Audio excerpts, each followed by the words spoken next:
Uyazi ngikutshene anti, uAnanda uphuma egqoka ujini neskipa. Umakoti nje womndeni ohlonipheka kangaka vele ahambe nje ngamajini. Akanamahloni enhlobo kwenza lokho. Mletheni la, ngizobhekana naye mina. Nomzana Sadako, hlakanipha ukudlula wena. Kunamakhamera CCTV kwinqolobane lase-ofisini. Manje akukho lula nje ukuthi ungavili uyontshotsha nje lapha kwinqolobane. Khona mina. Phela mina ngizokwazi ukulungisa yonke into. Wena udelela umndeni othembele kuwona nje wena.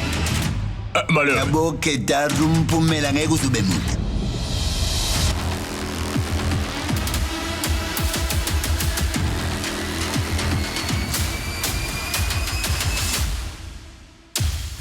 Ungixolele madala.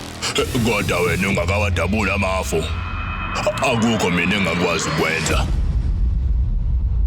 Uthando leqiniso ngomsombuluko kuze kube yisonto magama nxehora lesithupha ebusuku ku Star Kanya kuphela.